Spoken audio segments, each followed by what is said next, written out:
salaamaaleykum dama bëgg a def benn live si Russie ak États-Unis bi nga xam ne dugg na ci xeex bi par rapport ak guerre Ukraine on le sait mais dafa am acte boo xam ne nii bon c'est bien que journaliste bi ñu ko xamee rek je pense que man tey laa ko gis ci LDNA après j'ai fait des recherches mais gis naa sànq avant may def live bi que Maodo Faye def na si benn élément bu am solo donc ku mën dem page Maodo Faye wala je pense Sud FM nga xool yaatal na ci lu bëree bëri mooy dañ def benn résolution pour loi boo xam ne loi bi mi ngi tudd HR 7311 donc HR 7311 donc ku def loi HR 7311 mu bind ko si Google di nga gis loi bi congrès américain voté en avril ci at bi 2022 pour gën a noot Sénégal donc congrès américain bon dafa am House of Representatives mooy la chambre des représentants et the Senate mooy le Sénat donc les deux là ñoom ñooy formé donc lu ñuy wax le congrès maintenant Sénat bi comme chambre des représentants ku si nekk mën na tëgg loi pour proposer ko pour congrès donc ñu voté ku si nekk à leur niveau pour proposer ko congrès pour congrès valider ko donc loi boobu bu ko valider dafay nekk obligation pour état américain mu exécuter ko loi yooyu ñu defar pare ñu ngi koy wax bill ce sont des bills donc te ki ko proposé mi ngi nekk ci démocrate bu ñu waxee démocrate suñu xel dafay dem si Obama suñu xel dafay dem ki nga xam ne moo fi nekk nii mooy Joe Biden donc Biden mais loolu laa leen wax naa ma ne man Trump moo ma gënal Biden maintenant nag Trump moom faalewul woon politique extérieure c'est-à-dire amul benn guerre bu Trump def Trump ñëwul ne dañuy bund xatal bien vrai que nag mu doon mënee benn politique boo xam ne en fait moom au niveau des États-Unis lépp li mu bëggoon mooy moom il n'est intéressé que par son propre peuple et loolu noonu je pense que loolu la ñuy peut-être xaar ci dirigeant maintenant ak xool bu gën a ubbeeku mais premier objectif je pense première mission pour benn dirigeant mooy nga protéger les intérêts de ton peuple maintenant Biden gis nañ ko ni muy liggéey ak ni muy jëf jëmale ci affaire LGBT mais jëmale ko aussi si yeneen mooy xam nga Russie dama ne li nekk di xew ci monde bi nii en 2022 Afrique surtout Ouest Afrique dafa nekk combat boo xam ne 1960 la waroon a am malheureusement dañ ko décalé ba mu tombé ci ñun mais ci 10 ans yi di ñëw ça va changer par la force parce que information moom moo démocratisé bu njëkk ba CIA moom moo rey ak waa Belgique ñoo rey Lumumba lu bëree bëri dugg nañ ci conflit au niveau du Congo Zaïre CIA dimbale na France ci lu bëri parce que bi ñu jógee ñoom Vietnam ñoom ñoo fa ñëw parce que bëgguñu le communisme avec la Russie et la Chine bëgguñu mu am expansion donc loolu géopolitique la français yeeg américains yi lu ci bëri dañuy retrouver parce que ñoom seen politique boo xam ne nii la néocolonial la donc ñoo si retrouver wu bien vrai que nag France dafa am complexe États-Unis parce que ñoom ñoo leen libéré entre guillemets bien vrai que Russie moom moo je pense que mooy libéré Europe ci Hitler ak deuxième guerre mondiale mais France dafa nekk altopé Amérique donc te bu soxlaa dara dafay fexe ba américains yi jëm ko jàppale dañu gis ne Russie mi ngi dellu si parce que Russie erreur bu mu defoon et mooy que en 1960 boo xoolee ay ñoom Lumumba ay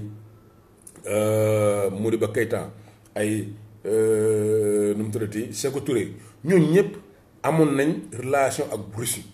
mais Russie en fait ni tey ñoom ni ñu jëlee au sérieux Afrique indi fi seen ay militaires teg fi base yoo xam ne nii qui les informe boobu teguñu ko woon moo tax français yi ñu bëri ñoo ñëpp ñu rey leen parce que Russie en fait ñi ngi bëggoon benn genre protection wala relation boo xam ne nii au delà de économie dafay am relation protection ci affaire arme ak yooyu noonu en fait Russie je pense que nag comprendre nañu ko woon à l'époque ay Khrouchtchev ak yooyu noonu mais nii en fait Russie Poutine dafa nekk di comprendre que ne que enjeu yi am moom bu toogee Russie rek bañ a def benn maillage boo xam ne au niveau de l'Afrique parce que c'est un continent boo xam ne continent pour continent bu nekk l'avenir la ak ses ressources dina may ñeneen ñi doole donc léegi Russie de façon active léegi dafay jël position ba pare di dimbale état yi mais am na intérêt léegi ñuy wax naan intérêt russe ak intérêt français ñoom c'est pas la même chose parce que bu ñu nee non boo leen daxee français yi après bàyyi fi Russie wala américain yi bàyyi fi Russie mooy que yéen bon da ngeen jóge ci kii rek jébbal seen bopp kële c'est pas la même chose parce que Russie mosul coloniser benn dëkk africain bi gars yi di coloniser Russie coloniser wul kenn donc Russie bu ñëwee bien vrai bu nekk bu tegee mais relation boo xam ne nii relation win-win la boo xam ne amul idéologie parce que ñooy en fait le mal mooy même culturellement dañ lay bëgg a phagocyter religieusement dañ lay bëgg a phagocyter donc waxuma nag affaire économiquement donc Russie ñoom amuñu soxla peut-être culturellement yooyu noonu si yow maintenant après état bu nekk ba mooy définir relation mu bëgg am ak beneen état parce que les états n'ont que des intérêts donc loi boobu dañ ko tëgg mooy 73 mooy HR 73 11 mooy États-Unis daf ne dafa bëgg état américain congrès bi mu teg benn plan bu muy dérouler plan boobu di faagaagal dëkk africain bépp boo xam ne mi nga am ay relation économique ak waa Russie bépp institution boo xam ne nii mi ngi doxal ñu xalaat ne moom fi mu dem jëm mooy Russie ak bépp personnalité mooy nit koo xam ne muy influenceur muy personnalité politique muy même personnalité culturelle donc laaw ñu xam ne culture mbatit dafa am solo même bu nekkee da ngay jéem a promouvoir la culture russe ñoom am nañ pour objectif ñu faagaagal la par n'importe quel moyen nag donc loolu xam ne dès à présent ñëpp di wax ne Russie dafa baax ci réseaux sociaux yëpp naan Afrique dafa war a di afficher Poutine di afficher drapeau russe xam leen ne l'état américain mi ngi seen kaw ndax lan parce que dafa bëgg Russie bañ a am doole fii nii en Afrique ba pare yemu si mooy ressources yi dañ jàpp ne ñun dañoo bëri parce que 25% peut-être de la population mondiale mi ngi Afrique donc nañu fexe comme loolu moom du lu bees parce que gis nañu ko OMS gis nañu ko fondation Bill Gates ak yooyu que dañ bëgg a wàññi Afrique beneen bi mooy ressources yi ñoom dañ jàpp ne ñoom dañ ci am wàll bu bëri ba pare ñun amuñu droit ñu choisir librement kan ak kan la ñuy collaborer suñu politique étrangère donc Amérique li muy bañal Ukraine moom nee na aussi ñun li muy nangul Ukraine ñun amuñu liberté bu ñuy choisir ñun suñu ay partenaires pour la politique étrangère donc ñu xamee ne li tax Macky Sall dem Russie du suñu doole Afrique du doole Macky Sall mais ab stratégie boo xam ne nii la France daf ci am wàll Europe am ci wàll États-Unis am ci wàll de façon globale OTAN am ci wàll te ñoom exclure sax la fekk ñu ñëw en Afrique pour teg fi ay bases yoo xam ne ce sont des bases de l'OTAN la moo tax ma ne la Macky Sall li mu fa dem uti en Russie mooy négocier pour que ñu tijji les couloirs là moom mooy fi bateau yi war a jaar ak yooyu noonu tu vois détroit ak yooyu pour que bateau yi mën a génn Ukraine wala Russie indi blé bi au niveau de l'Afrique en disant que ils sont en train d'affamer le monde c'est-à-dire ñi ngi xiifal monde bi la moo tax Europe États-Unis ñu bëgg ñuy wax le monde c'est-à-dire Russie ni mu tëjee ay millions de tonnes de blé mu nekk Ukraine mënul génn ñu ne ñoom dafay xiifal monde bi mais ñun xiifaluñu africains yi kan moo fi lekk blé kan moo fi lekk blé même bu nekkee mburu bi lu si bëri am na mais waroon na am alternative maa ngi doon dégg keroog ñuy wax si jàkkaarloo ñu ne am ku ne je pense que buuba la mu ne bon changer sa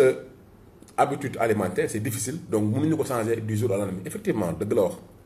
mais dafa am loo xam ne dañ ko raté mooy ci corona bi pendant au moins 2 ans wala 1 an ferme yoo xam ne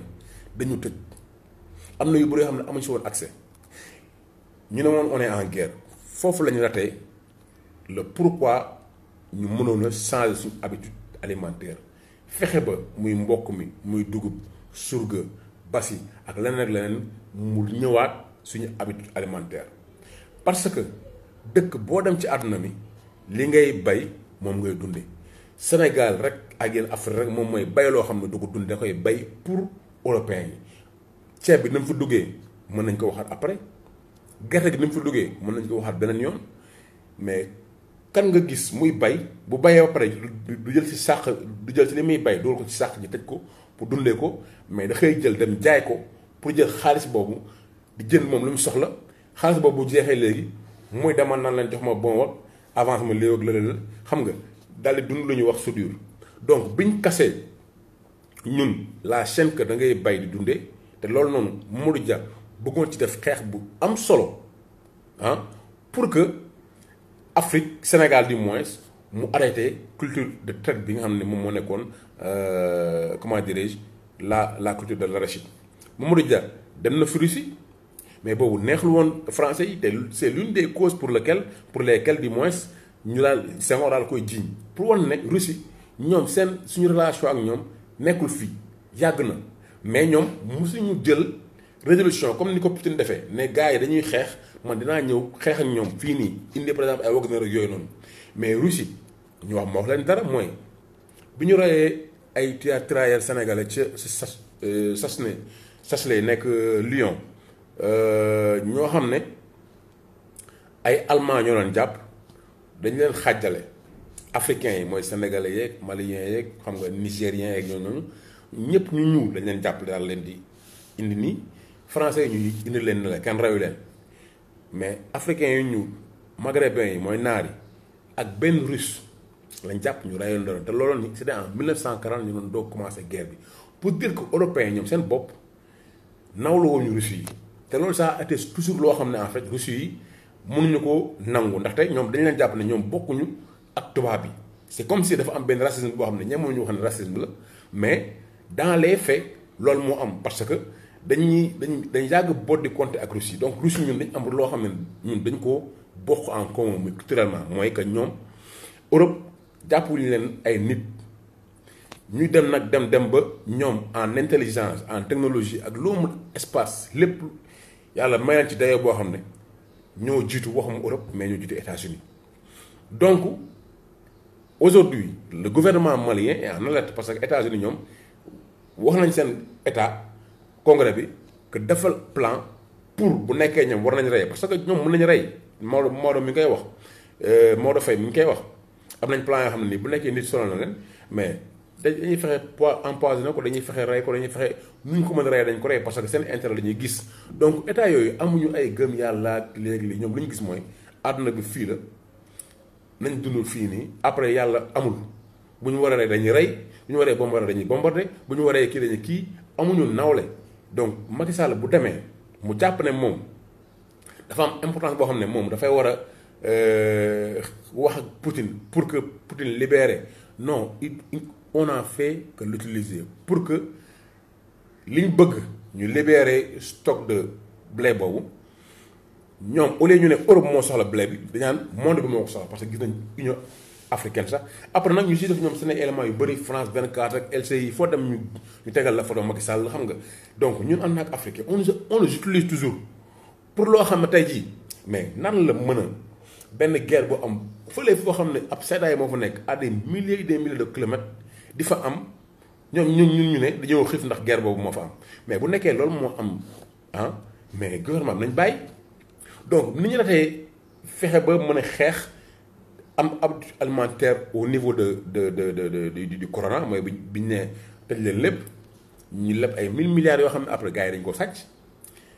dem lu fi mboroon dem ba léegi amul audit amul dara parce que y avait une loi boo xam ne nii pratiquement fii surki war a jaar pour que ñuy génn xaalis jaaru fa c'est-à-dire dañu jox carte blanche da ngay ñëw rek signer et puis xaalis bi génn tu vois donc loolu noonu ñu fexe daanaka ku déglu ñoom Mollah Morgun si seen ay révélation da nga gis ñu bëri ñoo xam ne nii lekk nañ si xaalis boobu. habitude alimentaire nag boo xoolee dëkk yu guerre am amuñu choix ay patates la ñuy lekk daanaka ceeb bu ñu ko gisee xam nga pat ration boo xam ne nii la te obligé de le faire mais bu ñu demee ba nga xam ne nag ñun ñee bu ñu guerre ñun du ñu lekk mais du ñu fexee ñun li ñu mën a lekk loo xam ne même bu ñu tëjee 3 4 5 ans 10 ans ñun suñu yoon nekkul si ñoom seen ay guerre tu vois et loolu c'est possible ñun ñoo am ay terres yoo xam ne ñoom amuñu ko am nañ ndox bu baax bu sell boo xam ne ñoom amuñu ko léegi ñun jusqu'à présent ñun roog comme benn planète boo xam ne bokkul ci àdduna ñoom dañuy ñëw si planète bi xool planète bu vierge ne maa découvrir fii jaayal ma ko 1 euro ñu jaay ko ay hectare ñoom ñu nekk def say usine muy ñëpp nag ah muy chinois yi muy français yi tu vois donc amul benn étranger bu war a am fii titre foncier warul am parce que ci monde bu ñu jëm ñu ñoo leen di ëpp te ñun dañ dem doon ñun gis nga États-Unis dañuy def plan ñoom ne dañ def plan pour contrer la politique maligne de la Russie en Afrique politique maligne de la Russie en Afrique mais ñun duñu am plan ñun dañuy xëy suba rek lekk naan dem tëdd nelaw xëy suba lekk naan dem tëdd nelaw xalaatuñu suñu ay doom xalaatuñu suñu ay sët xalaatuñu suñu ay sëtaat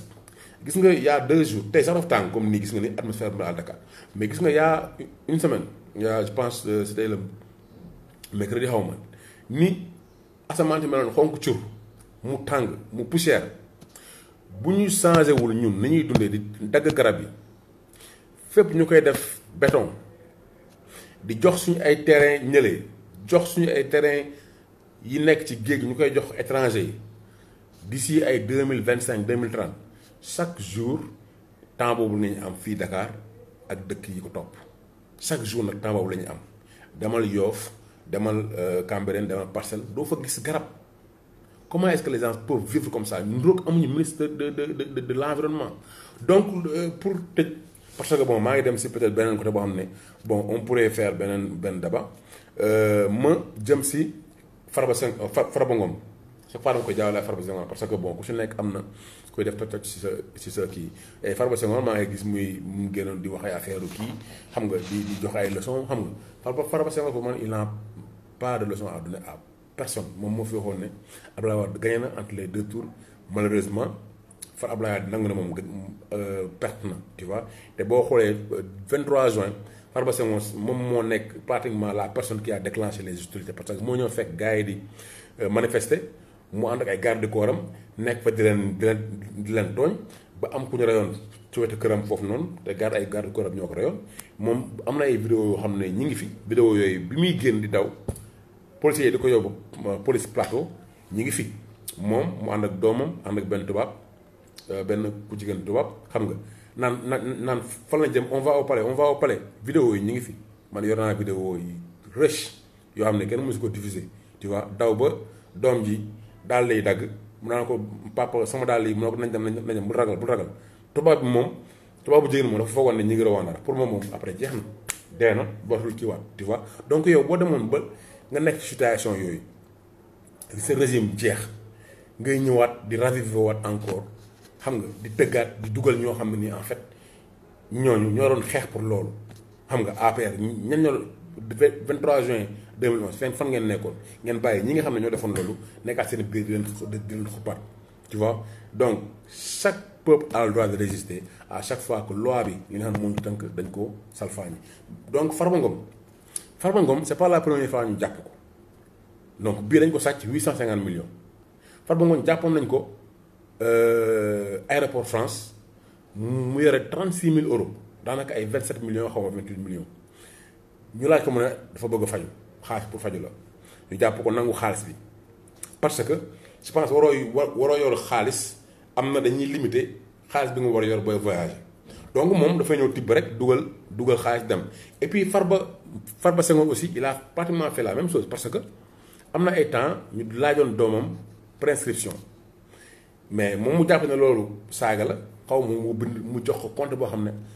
daanaka milliard moo nekkoon biir compte bi kaay na ko mais kii kan la sa papa bi di joxe compte milliard nii automatiquement xam nga affaire bi génn xam nga donc il s'est montré comme Farba Ngom c'est-à-dire dañuy yor xaalis boo xam ne kenn xamul lu mu toll nan la nit di yoree plus de 800 millions waaw c'est limité à 10 000 euros donc moom mu yoroon 30 000 euros donc nan la nit di yore 880 xaw ma 90 millions 800 millions te loi BCEAO ne mooy banque centrale des États de l'Afrique de l'Ouest fii nii si suñu zone bi nit warul yore ci këram wala ci poosam 15 millions yoo xam ne waroo dem nga déposer ko banque donc xam nga mooy comme ñu booy sàcc sa papa wala ngay sàcc kenn foo xam ne sa kër la fu nekk boo ñëwee sàcc 500 ça veut dire que 10 000 francs mi ngi fa parce que boo sàccee da ngay bañ ñu xam ko wala da ngay bëgg boo dawee ba sori ñu doog a gis ne da ngaa sàcc doo ñëw rek mu def fa 800 millions nga sàcc 800 millions yëpp non kooku sàcc 800 millions am na lu bëri lu mu fa bàyyi. c'est pas la même chose aussi parce que Farba Ngom boo leen waxee fils de Farba Ngom vol xam nga Thiès ak yooyu noonu vous verrez que am na doomam mu sàccoon 250 millions vidéo yi ñu ngi si biir amoon na le gars là qu'on appelle El Capo bu Thiès boo xam ne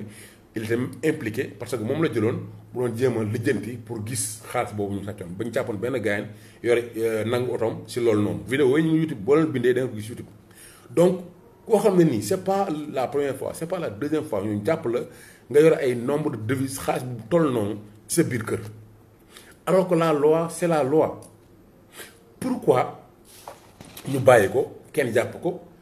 nii ah mooy moom il c'est quelqu'un c'est un hors-la-loi nee na dafay def business mais boo defee business ba am 800 et quelques millions buñ la ko fayee cash parce que dañuy wax naan chinois yi ñu si bëri buy jënd terrain yi ñoom ils amènent du cash parce que xaalis boobu mën nekk xaalis drogue mën nekk xaalis boo xam ne ñu mafia la jaarul circuit bancaire parce que lan moo tax ba boo demee États-Unis lu bëri boo koy def transaction yoo xam ne transaction par carte bancaire la am na yoo xam ne cash doo ko yore parce que dañoo war retracer xaalis bi mouvement xaalis bi yëpp mais bu nit mënee ñëwee jënd dara à 800 millions wala 200 millions mu jox la ko cash yow nga yor ko sa kër mais xaalis boobu duggul ci circuit bancaire bi mën a jënd lu nekk day blanchir xaalis totalement comme ça mais blanchiment d'argent mooy loolu mooy nga yore xaalis bu bëri boo xam ne dañ la ko jox par milliards ak yooyu nga mën si jënd ay kër ak ay terrain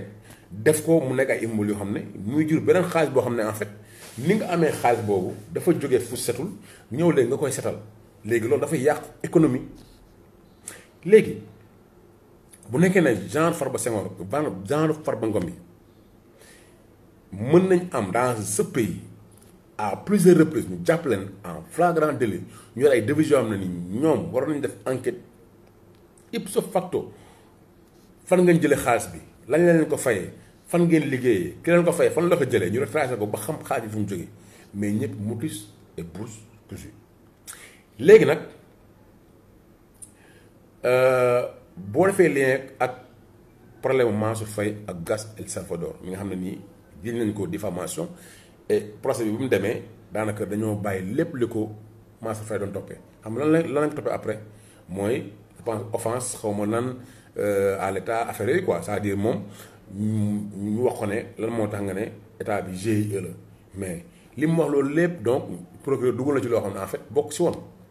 bi ñu ko jàppee li ñu ko doon tuumaal loolu yëpp bi mu demee dañ ko setal mais bu ñu nee doomu Mansour Faye am na kër 100 millions am ferme pratiquement day plus de ay milliards 1 milliard au moins am beneen Mansour kooku noonu rakam moom jënd na beneen kër boo xam ne jënd na je pense permanence xaw ma benn kër boo xam ne ay 60 millions donc à 19 ans mais loolu yëpp ñu koy dégg ñu ne kenn da ko wax te ñi war a jël ñoom matuwaay dem laaj xool loolu lan la dañuy noppi waaw on est dans quel pays on est dans quel pays ah boo ko waxee ñu porte la plainte boo ko waxee juge yi créé ay affaires yoo xam ne nii doo xam lan la quoi beneen bi mooy da ngay gis li ma bind les journalistes qui sont silencieux ñan ñoo titré ci jàpp ci sàccu Farba Senghor bi Farba Ngom bi je m'excuse dama gis ay journalistes yu bëri yoo xam ne ay mag nag si média yi rajo wala télé chaque fois di xas jeunes sénégalais yi dañoo réew dañuy saaga dañuy lii da nga war a def lii xam nga day joxe ay conseils rek donc du ma tudd tur mais xam ngeen ko télé yëpp boo leen demee di ngeen ko fa gis rajo yi boo leen demee di ngeen ko fa gis ay mag yoo xam ne ñoom dañoo foog ne ñoom dañuy nekk en donneur de leçon des fois dañuy joxe ay leçons yu baax a baax a baax mais des fois lii bu amee mais wax la nag mag yooyu nga xam ne dañuy sàcc parce que lii ñuy sàcc c'est la première des violences parce que gis nañ fi ay bébé yu dee 11 wala xaw ma 17 yoo xam ne nii mais manque total d'infrastructure moo créé loolu ay promoteurs yu ñu topp ñu tabax ñu dem jënd au lieu ñu jënd 100 ñu jënd 50 wala 25 luy jar 100 ñu jënd ko 25 déclaré 200 tu vois liñ ay nit yaa ngi dee nit ñi jànguñu nit ñi lekkuñu ñu yore xaalis bu toll noonu te loolu doo leen ko wax ah. keroog dama gis Farba Ngom bi may def émission ak Aïssatou Diop Fall Aïssatou Diop Fall bi mu ko présenté daal na ko yow moom émission bi da nga si am part yow actionnaire nga si moo ko si mu ne émission boobu muy def face to face moom Farba actionnaire la si tàgg jabaram affaire yooyu quoi journaliste warul am connexion ak politicien mais boo demee ba ne yow sama émission yow actionnaire nga si mais kooku lan la ñuy def ci émission kooku mënuloo koo indi ci domaine boo xam ne yow tu es neutre yow tu es pas neutre sax mais tu peux pas lui dire certaines vérités c'est-à-dire da nga koy offrir juste benn plateforme boo xam ne moo dafa ñëw pour wax li mu war a wax indi ay këyitam wax lu ko neex tu vois donc journaliste yi mel noonu la ñuy gis nga toog ci télé bi wala toog ci rajo bi waaw jeunes yi lii bàyyi leen saaga bi lii léegi lii ngeen gis lu ne fang ñu def ko doo leen wax parce que yéen ñëpp am ngeen relation yoo xam ne ni en fait da ngeen di ragal relation de xaalis yooyu noonu ngeen am ak intérêt yooyu ngeen am mais boo leen ko defee automatiquement peut-être am luy dal seen kaw donc da ngeen yàpp nit ñi yàpp pauvre yi ku si def kii ngeen wax ba xixat joxe ay conseils mais bu leen gisee loo xam ne lu leen weng la Farba Ngom li mu yor ci xaalis c'est hors la loi doo leen conseiller doo leen ko wax doo leen ko tudd xam nga suba bu ñëwee ab kii moo sàcc ab benn xar xam nga xale yi léegi dañoo kii kenn xamul fu ñu leen yaree xam nga gis ay magum jëmm yoo xam ne dañuy sàcc flagrant délit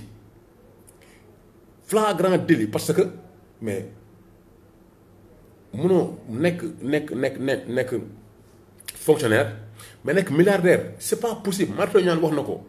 munoo am benn salaire entre 3 millions 5 millions am ay centaine de mais ñaata mille la kii am Farba Ngom ñaata at la war a liggéey pour am loolu ñaata at la war a liggéey député la ñaata at la war a liggéey pour am salaire bi mu am nii xaalis bi mu am nii te xaalis boobu du moom rek donc léegi nag gis nga ñooñu ñëpp ñoo am intérêt pour que régime bi bañ a changer mais ça va changer man j'en suis convaincu ça va changer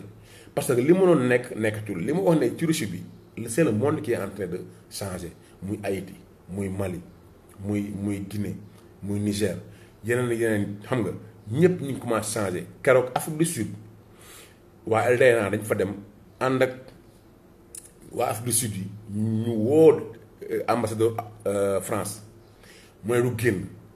gars yi ne ko da nga génn par force boo fa génnul ñun fii la ñuy fanaan lii ñu yore dañ la ko jox te da nga ñëw taxaw ñu liir ko sa kanam ba doog la ko jox ñu ne mu pare ñu ne ko nag ñun duñu Afrique de l'Ouest ndeysaan loolu gàcce la ci Afrique de l'Ouest Afrique du Sud ñoom ñu ne duñu Afrique de l'Ouest ñu ne fàtt leen tali yépp yi nga xam ne ni dañoo jóge ambassade de France ak di fa ñëw bu kenn génn bu kenn dugg ay manifestant fii nii pour nga wax manifestant sax c'est un problème soo ñu ne la place bi daa am ñu koy jox soo ñu ne non préfet bi dindi na ko foofu noonu c'est un droit qui est consacré da ngay laaj autorisation da ngay yëgle sax t'as pas besoin d'avoir des autorisations da ngay yëgle rek après nga daal dem marche parce que marche c'est le peuple qui a le pouvoir tey fii kan moo sañ dem ambassade de France ñëw na ambassade bi dama la bëgg a jox benn mémorandum génnal ci bi ma jox la ko parce que nga déglu lu ñuy wax te doo ko tàggu doo ko def dara ñoom seen dëkk c'est possible mais ñun suñu dëkk mënuñu nekk ndax lan mais ñun est-ce qu'on est des sous-hommes est-ce que ñun dañ mérité chaque fois ñu ñuy jékki amuñu benn solo ci seen kanam loolu noonu suñu njiit di ko perpétuer jël suñu littoral bi yëpp jox leen ko problème mu Dantec bi xaaj ko bëgg a jaay wàll gi ne moom loolu ñu jaay moom la ñuy financer hôpital yow yaa ngi jooy hôpital yaa ngi jooy ay kii am hôpital nga koy wàññi mais à la limite allez trouver des financements parce que loo leen bëgg rek mën ngeen trouver financement mais boo leen bëggee si loolu fu nekk ville rek da ngeen fexe ba génn jaay ko mooy comme les tours là yi ñu def Cap Manuel ah je pense que ay chinois lañ ko jaay mais ba kañ mais est-ce que yéen ngeen comme ñun rek ah juddoo ci àll ba jàng ba ñëw fii nii bëgg a jël li Sénégal yëpp bokk di ko jaay après ngeen dem bàyyi fi ay dettes yoo xam ne xam nga concession yi ngeen defal Eiffage yokkaat ko xaw ma ba 2035 tu vois et puis toog ne doo leen dem mais c'est pas possible on ne peut pas continuer à vivre comme ça yéen journalistes yi nag na ngeen wax ci problème Farba Ngom bi parce que problème boo xam ne ni la c'est violent violence fan la jóge c'est violer la loi Farba Ngom lu mu def il a violé la loi donc il est violent il a violé la loi si ndax lan parce que nee nañ ko 15 millions waroo ko téye sa kër mu garde këram au minimum 800 et quelques millions parce que loolu lañ sàcc leneen la nag kenn xamu ko loolu bu ñu ko déclaré mais bi mu porté plainte waru woon génn xaw ma police la xaw ma gendarmerie la ba pare ñoom ñu def descente directement këram xool li fa nekk yéen nag vous êtes dans le qui-vive parce que li ngeen sàcc lépp yow ngeen gas suul wala loolu la koy def mais bu régime changé dina changé tu vois et que aussi dans les projets il faut que les juges et les procureurs ñu mën leen di leen tëj parce que mënoo tëj ay nit si lu dul yoon te kenn du tëj boo defee loo xam ne nii daf na weng ñu xam ne yow da nga ko def si sa teeyaay bakken bu boobaa mën nañu lay juger te bu ñu lay juger bu nekkee da nga ko def parce que yow yaa yor kàddu askan wi te tu juges au nom du peuple boo ko deful ñu mën teg ay daan wasalaam.